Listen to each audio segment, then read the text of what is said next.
2026 সাল, এটা কি ভারতের ইতিহাসের সবচেয়ে গরম বছর হতে যাচ্ছে?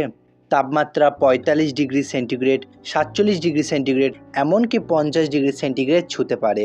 কিন্তু আসল প্রশ্ন হলো, কেন হঠাৎ এত গরম বেড়ে গেল? এটা কি শুধু একটা সাধারণ গরম, নাকি এর পেছনে আছে একটা বড় বিপদ? ভিডিওটা শেষ পর্যন্ত দেখুন, কারণ শেষে আপনি এমন একটা সত্য জানবেন যেটা সত্যিই আপনাকে অবাক করে দেবে। এখন যদি আপনি বাইরে বের হন, মনে হবে যেন আগুনের মধ্যে হাঁটছেন। ভারতের অনেক জায়গায়, দিল্লি, রাজস্থান, উত্তরপ্রদেশ, তাপমাত্রা ইতিমধ্যেই 45 ডিগ্রি সেন্টিগ্রেডের ওপরে চলে গেছে। এটা শুধু গরম না, এটা হিট ওয়েভ। হিট ওয়েভ মানে যখন তাপমাত্রা স্বাভাবিকের থেকে অনেক বেশি হয় এবং কয়েকদিন ধরে থাকে। কিন্তু প্রশ্ন হলো, এটা কি স্বাভাবিক? না, একদমই না। এই গরমের পেছনে 3টে বড় কারণ আছে, আর তৃতীয়টা শুনলে আপনি অবাক হবেন। Number 1, climate change.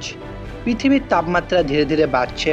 Greenhouse gases যেমন CO2 এগুলো হিট আটকে রাখছে, ফলে প্রতি বছর আগের থেকে একটু বেশি গরম হচ্ছে। 2, আরবান হিট। শহরে কনক্রিট, রোড, বিল্ডিং, কিন্তু গাছ কমে যাচ্ছে, ফলে শহর বেশি হিট ধরে রাখে, তাই সিটিতে গরম আরও বেশি লাগে। 3, ডিফরেস্টেশন। সবচেয়ে বড় সমস্যা, আমরা নিজেরাই গাছ কেটে ফেলছি। গাছ না থাকলে প্রকৃতি ব্যালেন্স রাখতে পারে না, আর তখনই শুরু হয় এক্সট্রিম হিট।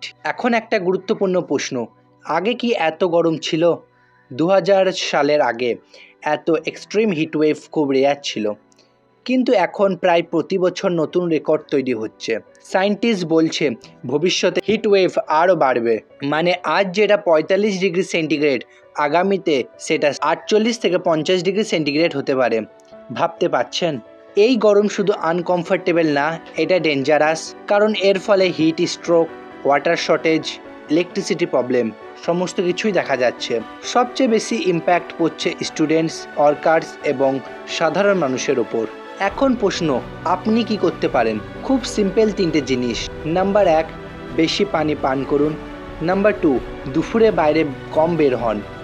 নাম্বার 3, গাছ লাগান। ছোট পরিবর্তন কিন্তু বড় ইম্প্যাক্ট আনতে পারে। এই গরম একটা ওয়ার্নিং, প্রকৃতি আমাদের সিগন্যাল দিচ্ছে। আজ যদি আমরা পরিবর্তন না করি, আগামীকাল খুব দেরি হয়ে যাবে। আপনি কি রেডি পরিবর্তন করতে? কারণ ভবিষ্যৎ আপনার হাতেই। কমেন্টে ইয়েস বা নো লিখে জানাবেন, আর ভিডিওটি ভালো লাগলে অবশ্যই লাইক করবেন। এমন আরও কন্টেন্টের জন্য চ্যানেলটিকে সাবস্ক্রাইব করবেন। Thanks for watching. See you in the next video.